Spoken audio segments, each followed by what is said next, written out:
Então, vamos lá, né? Vamos lá. Nós estamos no capítulo 7, não é isso? Vamos ver onde que paramos. Isso. Onde que nós paramos? No capítulo 7 Princípios da doutrina, na página 87. Na página 87. Princípios da doutrina espírita. Princípios da doutrina espírita. Bom, e o que a gente estudou na aula anterior? A gente estudou que sobre o ditado popular, a carne é fraca, não foi? Foi. E um resumo rápido é a atividade do espírito que age sobre o organismo, de forma que o espírito é o artífice, é o construtor do próprio corpo. O próprio adiantamento das raças que nós percebemos ao longo da história é resultado do trabalho do espírito sobre o corpo. Assim é o temperamento do espírito que influencia o seu estado de saúde e que as graves comoções morais provocam significativas desordens orgânicas. Mas também há o contrário, em grau menor, mas também há. O físico também atua no espírito. Assim, um estado mórbido, o estado anormal, o clima, um mal passageiro também influencia na atividade do espírito. Ora, mas no tema do assunto, a carne fraca é um sofisma, porque o espírito é que é responsável por todos os seus atos, já que é ele que pensa, é ele que tem vontade, né? Mas essa responsabilidade ela é proporcional ao desenvolvimento intelectual do espírito. E Kardec culmina dizendo, por isso que muitas vezes a medicina é inadequada nos tratamentos, porque ela quer agir simplesmente nos efeitos sem ir nas causas, sem ir nas disposições morais do espírito, que muitas vezes elas estão anulando os esforços médicos na direção dos efeitos. Então, a cura, para ser completa, ela deveria ou ela tem que atuar no elemento espiritual. Beleza? Só aí foi um resumo rápido do que vimos na aula anterior. Então, vamos lá agora para o nosso tema, princípios da doutrina espírita sobre as penas futuras. No que respeita às penas futuras, assim como sucede nos seus demais pontos, então, com relação a penas futuras e com relação aos outros pontos da doutrina espírita, a doutrina espírita, não se baseia sobre uma teoria preconcebida. Como presumem muitos do que não querem conhecer o espiritismo de cara, porque presumem que a doutrina espírita é fruto da concepção de Allan Kardec. Não. Ele já começa dizendo que essa ideia é falsa. A doutrina espírita não é uma teoria preconcebida. Não é um sistema substituindo outro sistema. E vem da onde a teoria? A teoria, ela se apoia nas observações, nos fatos. E é isso que faz a sua autoridade. Ninguém jamais imaginou que as almas, depois da morte, se encontrariam em tal ou qual situação, nessa ou naquela situação, felicidade ou infelicidade. Ninguém imaginou isso. São elas mesmas. Elas quem? Essas mesmas almas que partiram da Terra, que hoje elas nos vêm iniciar. Ela vem nos iniciar nos mistérios da vida futura. Descrever-nos a sua posição feliz ou desventurada, as suas impressões e a transformação porque passaram pela morte do corpo. Então, estou bem aqui, não estou bem. A minha impressão é que eu estou sentindo frio, eu vejo alguns espíritos brutalizados, eu tenho que me esconder em algumas furnas, eu bebo água de lama. Não, eu estou aqui numa colônia em que o sol tem muitas cores. Eu estou aqui numa colônia em que a água dos rios é brilhante. Não, eu passei pela morte com extrema dificuldade. Pelo amor de Deus, eu fiquei 5 anos preso aos meus despojos e eu senti os vermes me roerem. E o cheiro pútrido do corpo em decomposição, eu até hoje, depois de 15 anos, quando eu lembro, se assoma às minhas narinas. Não, olha, o corpo ainda estava se debatendo quando eu me desliguei. Eu tive a minha cabeça decepada, o corpo rolou feito um bolo de carne e lama, numas contorções, mas eu já estava muito longe de lá.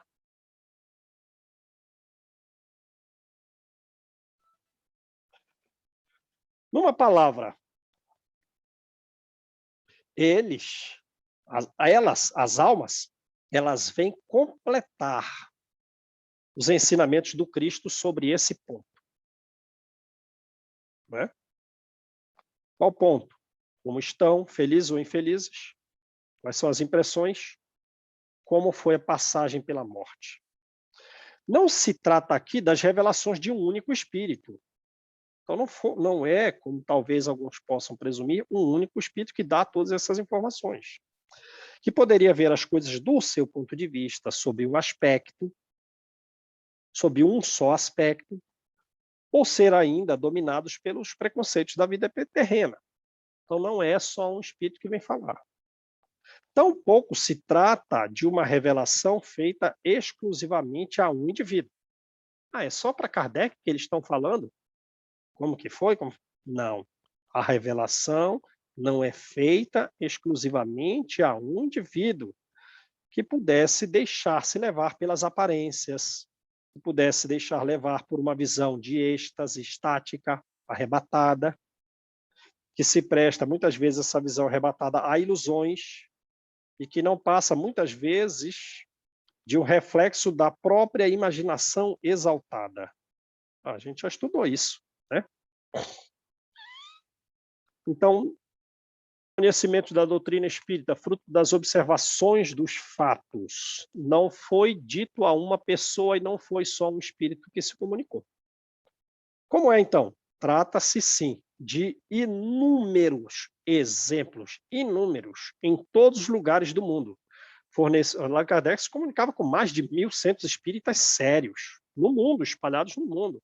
Então, são inúmeros exemplos fornecidos por espíritos de todas as categorias, desde os mais elevados, desde os crísticos, até os mais inferiores da escala. Por meio de outros tantos intermediários disseminados em todos os pontos da Terra. Há muito grupo infinito de médiuns, pessoas que nasceram e morreram sem nunca se ver. De sorte que a revelação não é privilégio de ninguém. De sorte que todos podem ver, todos podem observar. E ninguém é obrigado a crer pela crença dos outros. Ninguém é obrigado a crer pela crença dos outros.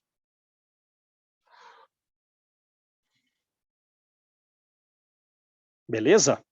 Então, isso aí foi os princípios da doutrina espírita. Primeiro, ele veio trazer a autoridade. Que autoridade você quer falar a respeito das penas futuras pelo espiritismo? Eu não. Eu não quero falar. Todos os espíritos falarão, desde os crísticos até o mais inferior, e falarão por todos os médios disseminados em todos os pontos da Terra, e você não precisa vir beber esse conhecimento aqui comigo. Você pode coletar essas mesmas informações aí mesmo do seu lado da sua casa. Você não precisa crer porque eu creio. Creia observando os fatos. Essa é a autoridade. Então, vamos lá. Agora que a gente está com a autoridade, vamos ao próprio Código Penal da Vida Futura. Código Penal da Vida Futura, hein? O pessoal da área do direito estuda aí o Código Penal, Código de Processo Penal. Está aqui o Código Penal da Vida Futura, tem 33 Mas é itens. só, Né? só da vida atual, não tem da vida futura, não. Esse aqui é o principal. Então, vamos lá. O Espiritismo não vem, pois, com a sua autoridade particular, formular um código de fantasia. Não vem, não é um código de fantasia. Não é uma autoridade particular. A sua lei, no que respeita ao futuro da alma, essa lei deduzida da observação dos fatos espalhados em todo o mundo e ao longo da história inteira da humanidade, esses fatos pode resumir-se nos seguintes pontos. Primeiro, a alma ou o espírito sofre na vida espiritual as consequências de todas as imperfeições de que não se libertou durante a vida corpórea.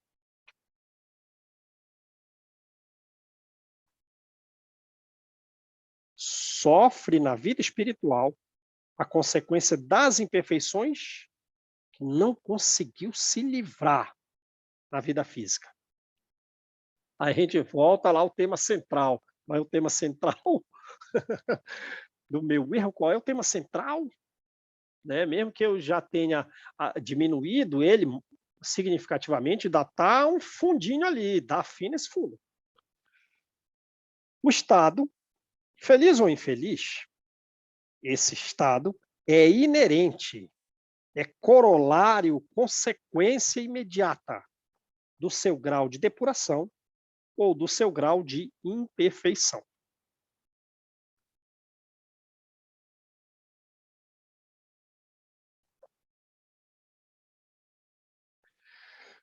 Item 2. A felicidade perfeita é inerente à perfeição, isto é, a completa depuração do espírito. Né? Então, o primeiro, vamos fazer um resumo do primeiro. Sofreremos na vida espiritual consequências das imperfeições das quais nós não nos livramos. O estado pode ser feliz ou infeliz, dependendo desse grau de depuração ou de imperfeição. Agora, então, vai no ponto máximo. A felicidade perfeita é se você está completamente depurado.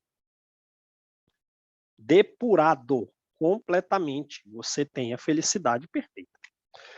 Bom, então toda a imperfeição, toda ela, é ao mesmo tempo causa de sofrimento, ao mesmo tempo, toda a imperfeição, causa de sofrimento e de privação de gozo. Do mesmo modo que toda qualidade adquirida, realmente sua, é fonte de gozo e de atenuação de sofrimentos. Ao mesmo tempo, a qualidade dá um prazer e atenua sofrimentos. Terceiro, não há uma única imperfeição da alma que não acarrete consequências funestas e consequências inevitáveis. Como não há uma só qualidade boa que não seja fonte de um gozo.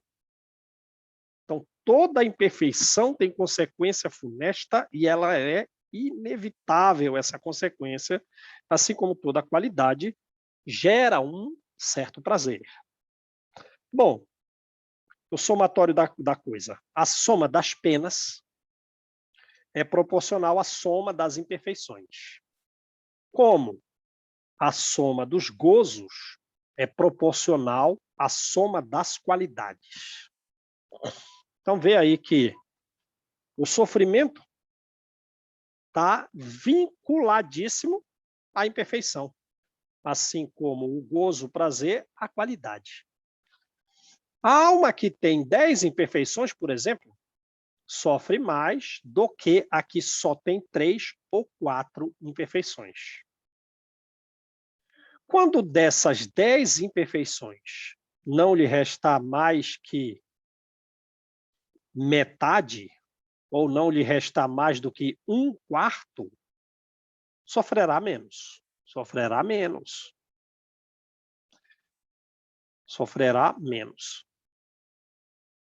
E quando extintas por completo as imperfeições, não sofrerá mais e será perfeitamente feliz. O mesmo se dá na Terra. Quem tem muitas moléstias sofre mais do que quem tem apenas uma ou não tem nenhuma. Pela mesma razão, a alma que possui 10 qualidades tem mais gozos do que outra menos rica de boas qualidades. Né? Beleza? Então, fez um apanhado geral com relação ao somatório de imperfeições e somatórios de qualidades, gerando cada somatório um conjunto de penas ou um conjunto de gozos. 4. Em virtude da lei do progresso, que dá a toda a alma a possibilidade de adquirir o bem que lhe falta, como dá a toda a alma a possibilidade de despojar-se do que tem de mal, mas conforme a sua vontade e conforme os seus esforços. Resulta que o futuro é aberto a todas as criaturas, né?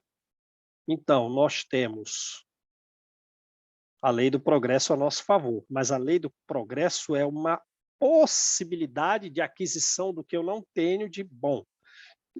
E, simultaneamente, de eu me libertar, me despojar, expurgar o que eu tenho de mal. Mas isso vai depender do meu esforço. E o futuro está aberto para todos nós. Deus não repudia nenhum dos seus filhos. Ele, Deus, os recebe em seu seio à medida que alcançam a perfeição. Quer dizer, na imperfeição você está longe do seio de Deus. Mas à medida que você alcança a perfeição, ele te recebe nos seios. É aquela parábola lá, né, do filho pródigo. Deixando assim a cada um o mérito das suas obras. Número 5. Sendo o sofrimento inerente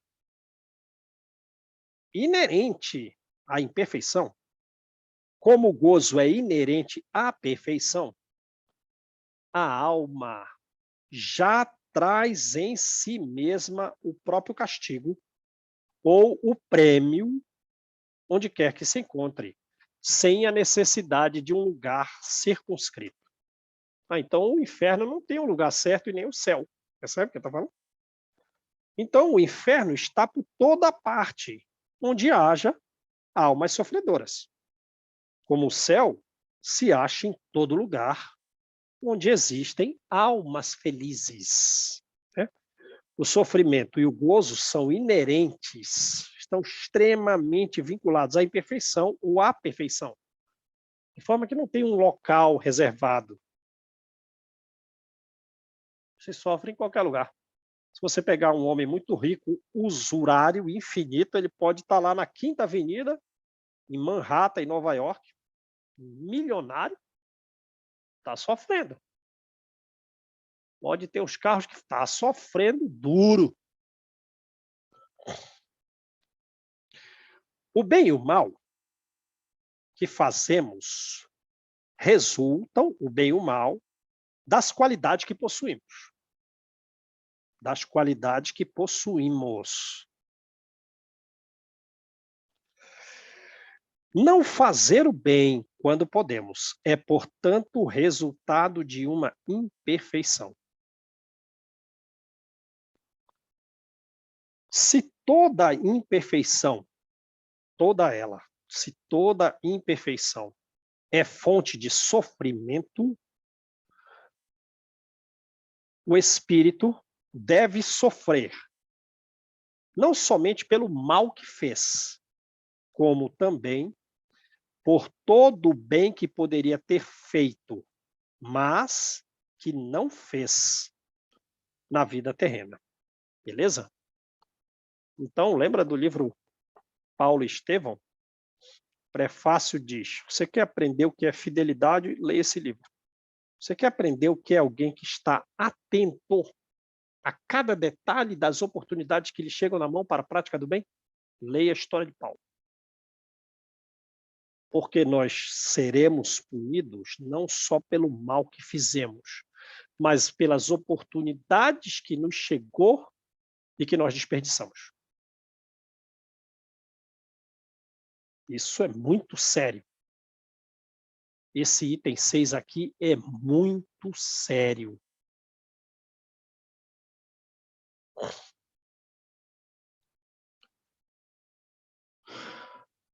O espírito sofre pelo mal que fez, de maneira que, sendo a sua atenção constantemente dirigida para as consequências desse mal, para as consequências. Então, veja como fica o estado mental, né? Porque a cabeça está constantemente dirigida para as consequências.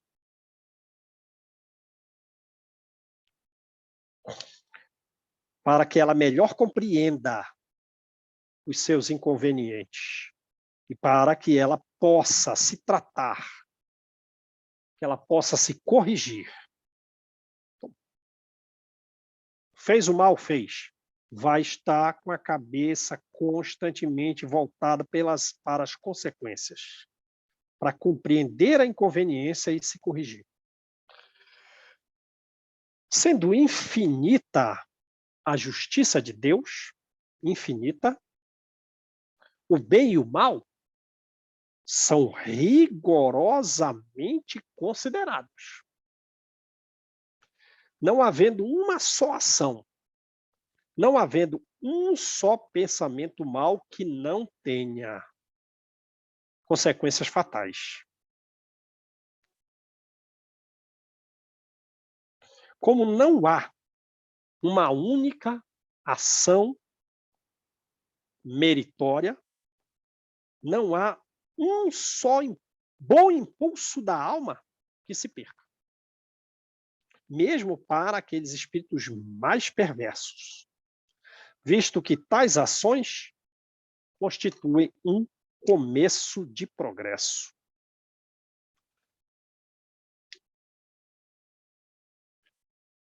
Toda falta cometida, todo mal realizado é dívida contraída. E deverá essa dívida ser paga.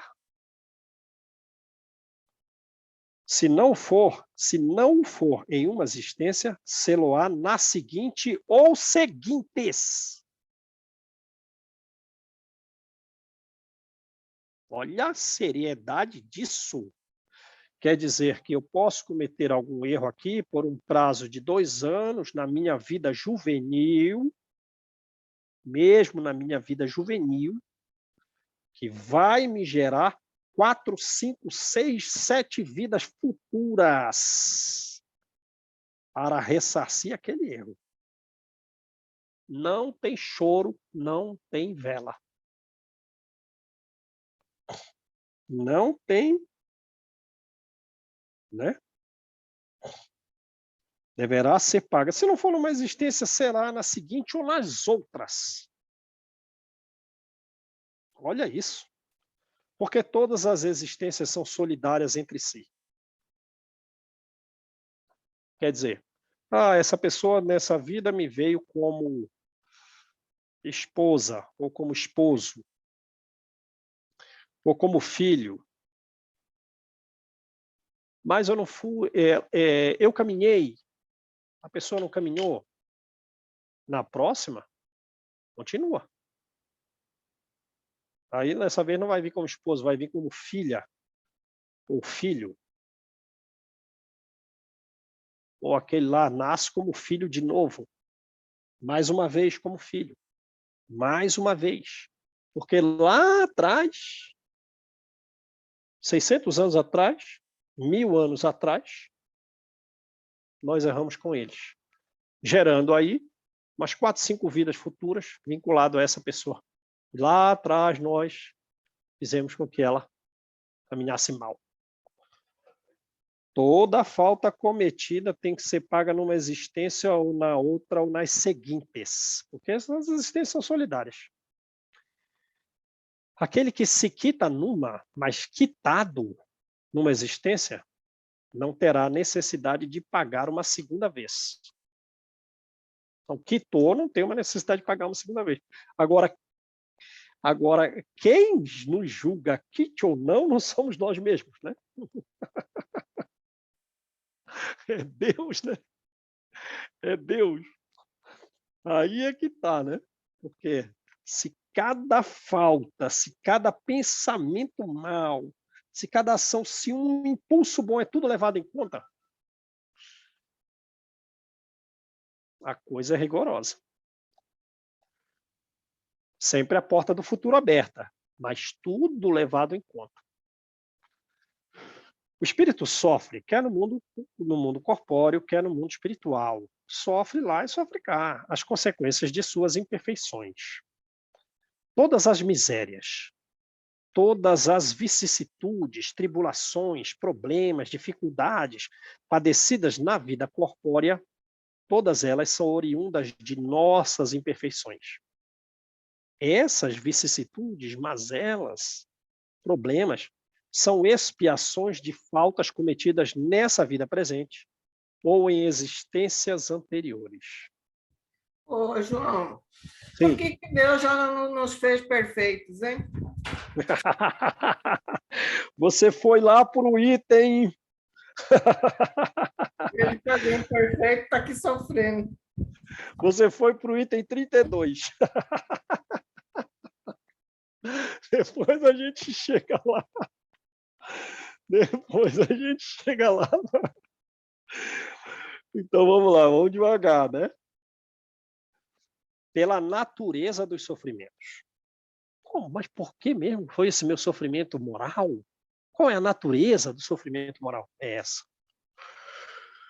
Pela natureza dos sofrimentos, pelos problemas da vida corpórea, pelas vicissitudes, podemos inferir, podemos julgar, podemos analisar quais eram as naturezas das nossas faltas cometidas na existência anterior e bem como imaginar quais eram as imperfeições nossas que lhe deram causa. Certo? Beleza? Então, volta lá no livro anterior, Ação e Reação. Vamos achar aquele item lá. Ele fala lá, o Leonel, né? Vamos ver aqui, ó, que ele fala. Vamos lá, ó. Você foi cruel. Essa era a sua mazela. Essa era a imperfeição que deu causa a, digamos, as suas faltas na vida anterior. Era a crueldade? É. Então, pelo sofrimento atual, pela natureza do seu sofrimento, dá para imaginar qual foi a tua falta e dá para imaginar qual era a tua imperfeição. Se você foi a cobiça à origem, dá para imaginar, pela punição atual, qual foi a falta e qual é o desvio central. Foi a cobiça? Foi a maledicência? Foi o escárnio? Foi a ironia? Foi a sensualidade?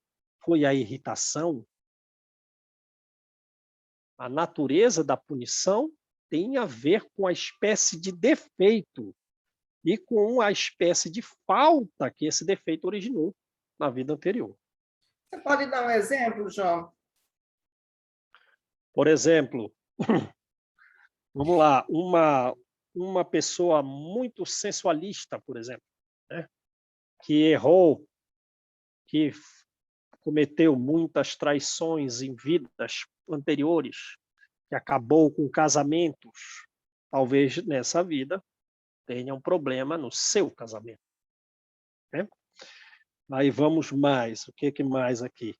Perda de uma fortuna, foi retirado da herança na vida atual e está sofrendo muito, porque ardia, desejoso daquele interesse financeiro, foi toda a sua esperança que não se concretizou. E sofre significativamente pela falta daquele dinheiro. Dá para inferir que em vidas anteriores dilapidou famílias e mostrar o grau de avareza que a pessoa tinha, né? Se atualmente ele vive junto com pessoas muito irritadas,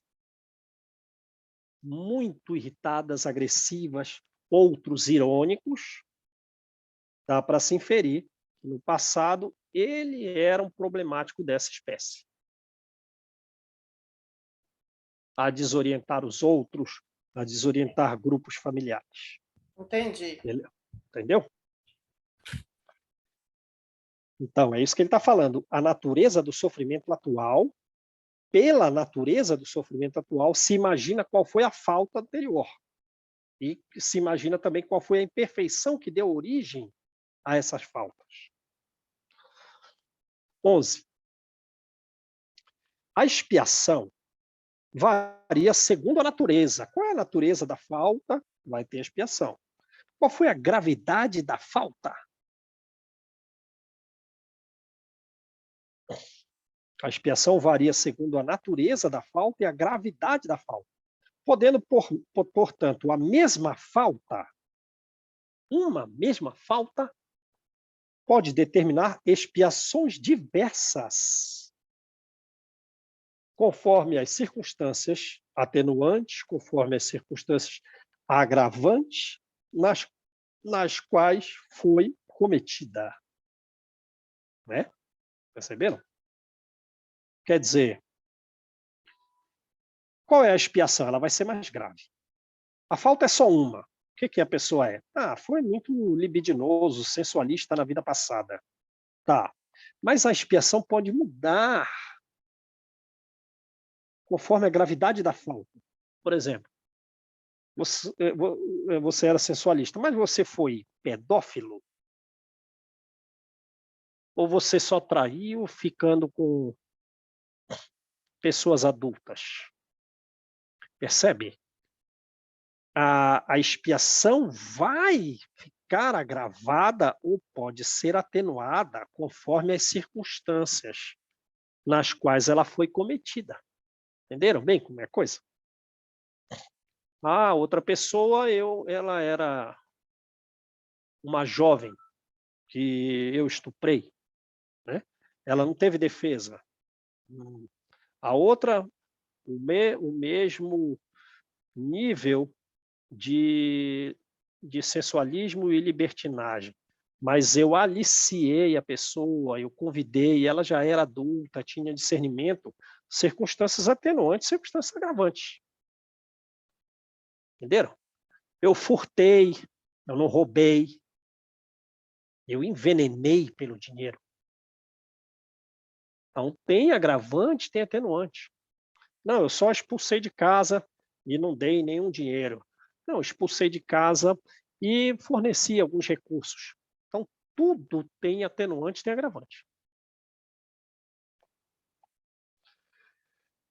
Não há regra absoluta, nem uniforme quanto à natureza e à duração do castigo. Quer dizer, não tem uma regra absoluta. Acabamos de ver do item 11, né? Sobre quanto tempo vai durar o castigo? Qual é a natureza desse castigo? Não tem uma regra absoluta, não existe. A única lei geral é a seguinte, é que toda falta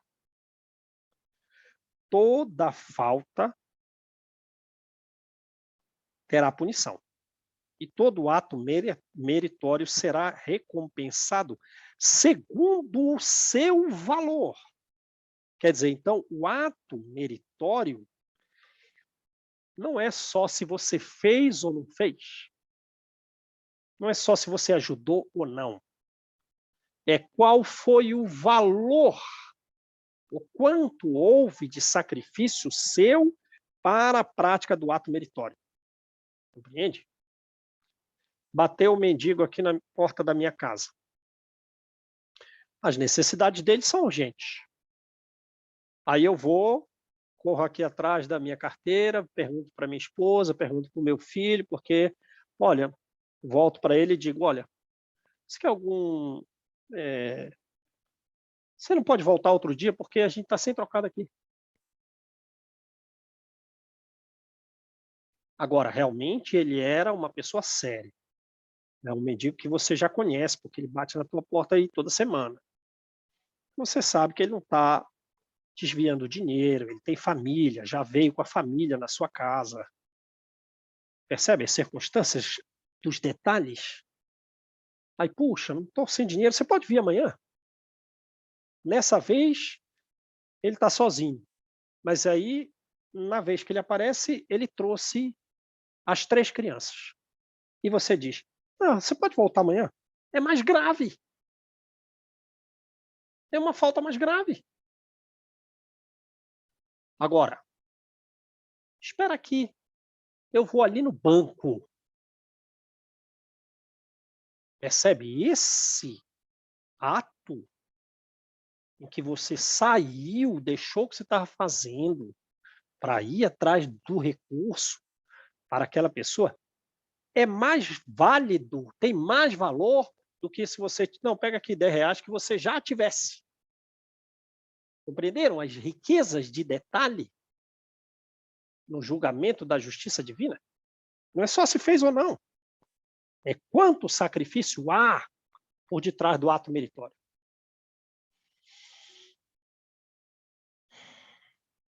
A duração do castigo, a duração, está subordinado à melhoria do espírito culpado.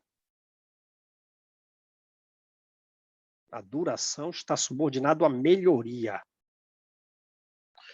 Nenhuma condenação por tempo determinado é prescrita. Quer dizer, não é como a justiça dos homens. Não, você vai ficar punido 5 anos. Não. Nenhuma condenação é por tempo determinado. O que Deus exige para pôr termo, para pôr fim, termo é fim. O que Deus exige para pôr fim aos sofrimentos é um melhoramento sério, é um melhoramento efetivo, é um melhoramento sincero de volta ao bem. Então, o fim dos sofrimentos vai depender do melhoramento real. Não existe uma punição por prazo certo.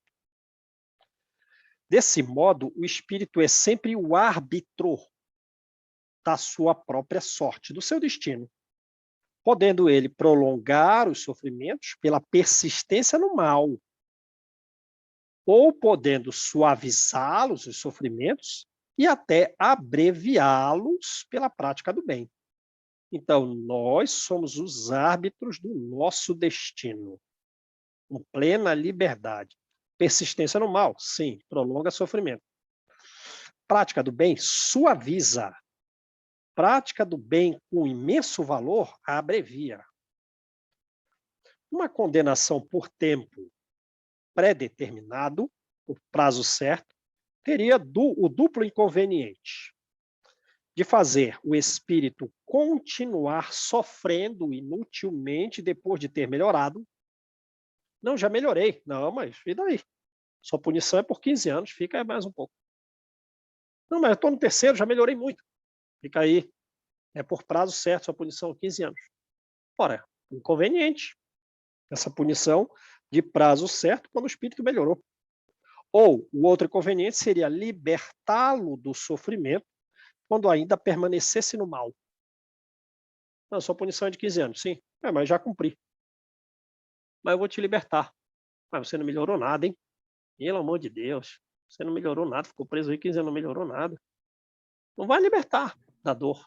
João, a nossa pena terrena aqui, né, no Código Penal, a gente tem evolução, né? Tem, né? Porque Vai para o semiaberto. porque se o preso se comporta, se ele estuda e tudo, ele tem uma redução da pena.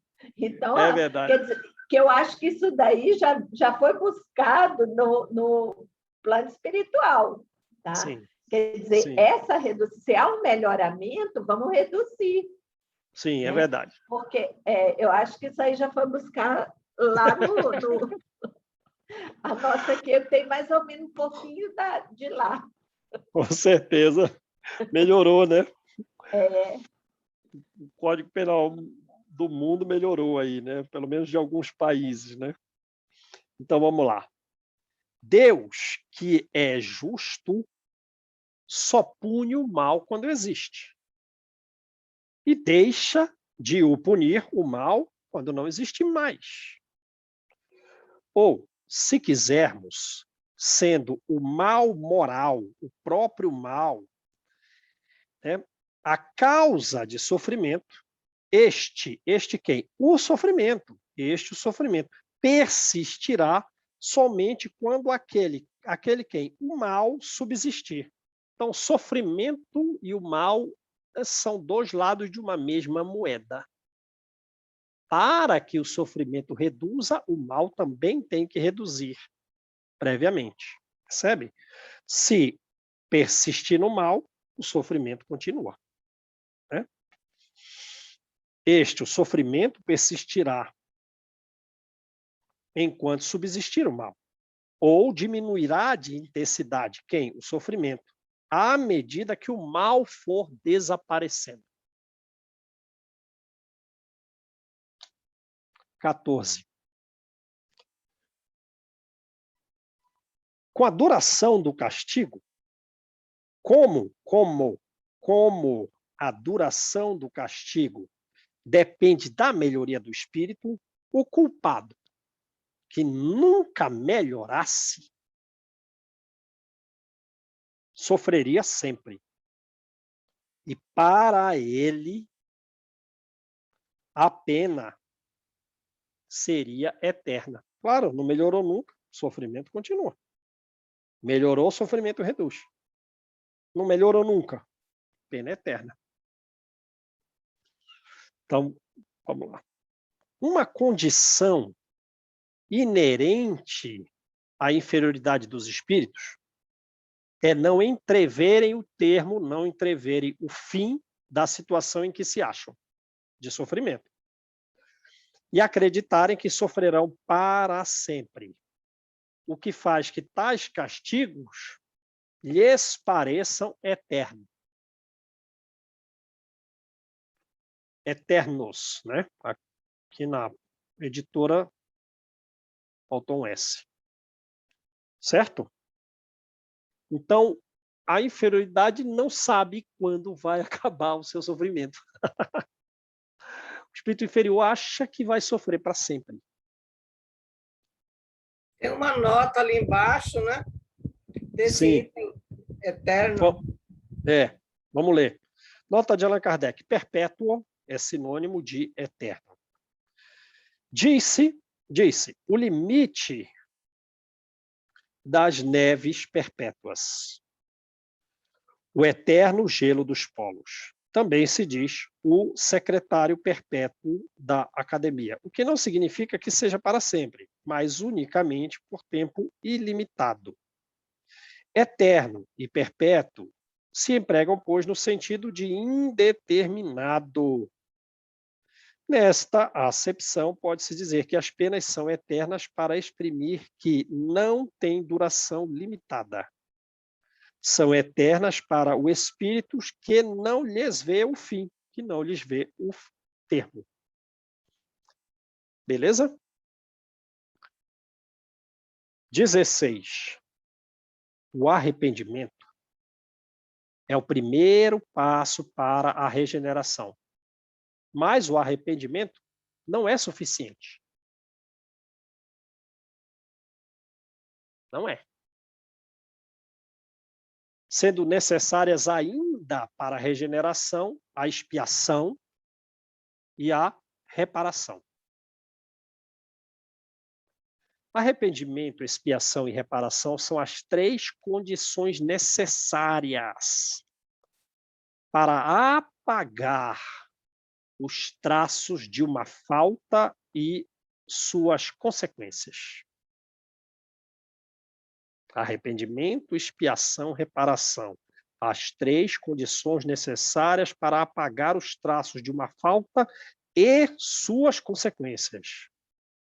O arrependimento suaviza as dores da expiação. A expiação vai ter. Mas como você está arrependido, a dor diante da expiação é um pouco menor. E abre, então, espaço para a esperança no caminho da reabilitação. Poxa, estou numa expiação danada, com certeza. Eu fiz algo errado. Ó Senhor, me arrependo do erro. Grau de dor menor, mas a expiação continua. E surge uma esperança. Lá na frente eu vou estar reabilitado. Vai estar, mas vai ter que reparar. Porque só a reparação pode anular o efeito, destruindo-lhe a causa. Tem que reparar. Tem que refazer. Então, esses trabalhos que nós fazemos hoje em dia, de caridade, de auxílio ao próximo, se relacionam com a reparação do que erramos, com quem erramos em vidas anteriores. Do contrário, se não tivesse arrependimento, expiação e reparação, o perdão seria uma graça.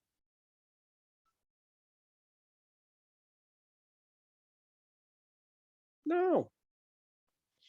Você errou, que Deus o livre, mas vou te dar uma graça. Você está perdoado. Vai tranquilo. Não melhorou nada, mas não, te dei um perdão. Não dá, não. Não dá, não. Tu se arrepende, tu vai expiar gravemente se tu não arrepender. Diante da expiação, a tua dor será triplicada, mas é por causa da tua forma de entender, sem resignação, sem humildade, sem arrependimento. Então te arrepende, porque a expiação diminui a dor, mas ela continua. Mas só depois que tu refazer, tu reparar, aí vai destruir a causa. Do contrário, o perdão seria uma graça e não uma anulação. Você tem que anular pela reparação as faltas cometidas e suas consequências. O Código Penal da Vida Futura Divina não é brincadeira não, hein? A coisa vai pegar doído. A coisa vai pegar para quebrar. Ele não passa diz... mão na cabeça não, hein? Não tem mão na cabeça. Não tem. Como ele diz para Lívia, o espírito já evoluído. Na hora de reencarnar, ela é luminescente, está com a mão na cabeça do marido. Para fazer Públio Lentulus reencarnar. E Jesus diz para ela, não espera do mundo nada além de dor e sofrimento. Olha o que Jesus diz. Não espera nada do mundo além de dor e sofrimento. Mas permanece fiel, porque no reino dos céus tu vais ser recompensada. Pelo amor de Deus, então, e nós? O que estamos esperando aqui do mundo? De quem quer que seja. Estamos esperando alguma coisa? Não dá. Porque o que ele falou para a Lívia vale para nós. Então, aguenta, porque a gente errou muito. Pô, é lá que a gente fica pensando, né? Já uma alma evoluída. Vamos trabalhar, né? Vamos trabalhar muito. Vamos trabalhar muito. E mesmo assim, não dá para se livrar da justiça, porque a justiça está encravada aqui. Lembra do ministro Sanzio, no livro Ação e Reação? O André Luiz falou, posso trabalhar tanto, mas tanto a ponto da justiça não me atingir, não dá. Porque está dentro de você. Os teus erros estão contigo. E eles vão aflorar. Não dá. Não dá. Pensa na Lívia. Pensa na esposa de Emmanuel. Um grau evolutivo muito significativo. Aceitou Jesus com todas as forças do seu coração. Era muito sábia, dava instrução para o marido. Quando o filho foi raptado, né? Falou, olha, para de punir os escravos. O nosso filho foi raptado por erro mais nosso, porque os filhos são presentes dos deuses que os pais deveriam cuidar e dar carinho constantemente. E nós falhamos nisso. Não são eles os culpados. E, além disso, eles também têm mães, que quanto não sofre uma mãe por ter ver a consciência dos seus filhos escravizados. As consciências dos seus filhos escravizadas. Aí o Públio Lentulus, como que você se compara, uma romana, a uma outra mãe qualquer? Aí ela diz assim, a maternidade é elevada até entre os animais. Aí calou a boca. Olha o nível dela. Mas mesmo assim, ela diz para Ana, olha, eu sou filha única, recebi um legado, sou romana, esposa de um senador que é a máxima autoridade aqui na Palestina, até Pôncio Pilatos deve autoridade a ele, mas eu não estou poupada da dor, está vendo que meu sofrimento é maior que o teu? E tu és escrava. Mas nós nos assemelhamos, porque nós conseguimos, com algum amor, entender as dores da vida. Eu e você somos iguais. Ela diz para a escrava dela. Olha o nível. Mas mesmo assim, ela teve o filho raptado. No conjunto de planos coletivos, tem o senador, tem o próprio Marcos, a própria criança. O que ela fez? Eu acho que é Catilina. Eu acho que o filho de Emmanuel, como Públio Lentulus, Emmanuel ainda não existe, né? Públio Lentulus Cornélios. Ele é Catilina. Quer dizer, o entremeado de planos, ela já com uma evolução significativa, mas a falta de aceitação de Jesus por Públio Lentulus faz com que todo o núcleo familiar sofra, mesmo os mais elevados. E Jesus vira para ela, filha, não espere do mundo nada além de dor e sofrimento. Então, é como diz, vamos falar assim mais francamente. Fala, João, francamente. Fala francamente, João. Então tá, vamos falar francamente, vamos repetir a literalidade do livro Ação e Reação. Qual é a literalidade do livro Ação e Reação? A reencarnação é a porta de saída do inferno que nós criamos. É verdade. Ainda bem que existe essa porta. Mas tem que pôr alguma doçura, porque senão a coisa é grave. Então vamos lá. Eu acho que é bom a gente parar aqui no 16, né? A gente tem que sorrir, mas a coisa é muita reparação que a gente tem que fazer, muita reparação. Quem faz a oração, gente, não pode amofinar a alma, porque a dor vai nos lapidar. E só podemos esperar a felicidade lá do outro lado. Exatamente. Vou fazer, João. Beleza, maravilha.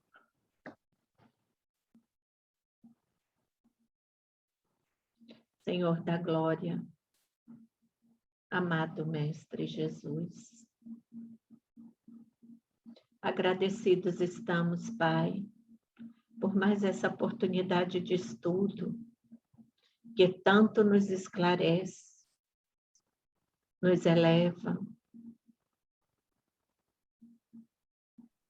em busca de um mundo melhor, Pai, em sermos melhores para os nossos irmãos,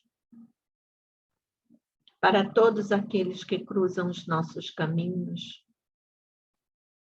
Quantos ensinamentos nos deixou André Luiz e Kardec.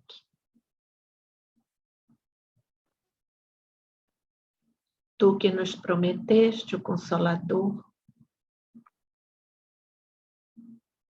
tua palavra, Pai, foi cumprida.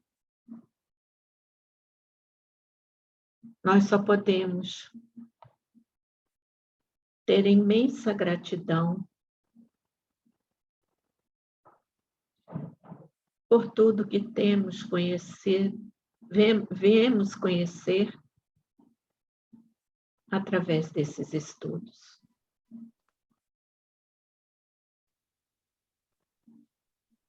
E te pedimos, Senhor, que estejamos sempre prontos para os trabalhos que apareçam, sejam eles quais forem, Senhor. Desde servir um copo de água a abrigarmos alguém com dor, com uma palavra amiga, com uma oração,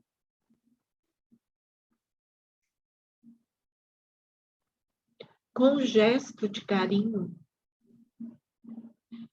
com uma demonstração de afeto.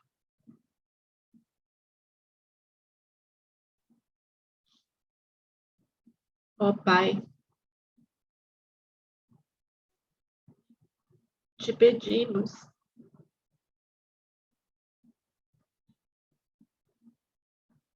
para ter sempre o coração generoso, da mesma forma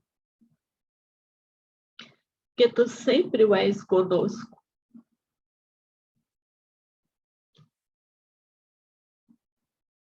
E te pedimos, Senhor, as tuas bênçãos infinitas para todos nós que aqui estamos, para os que não estão, para os nossos amigos e inimigos, para o nosso lar, a nossa família, para a humanidade como um todo, para os nossos animais e para a natureza que nos cerca, Pai, e que estamos sempre a destruir.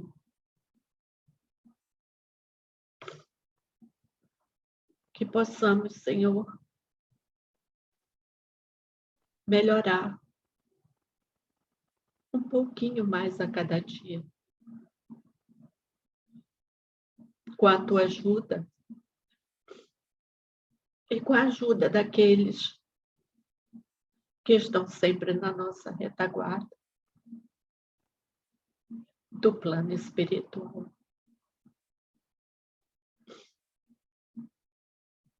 Pedimos que sempre estejam conosco, hoje e sempre, graças a Deus.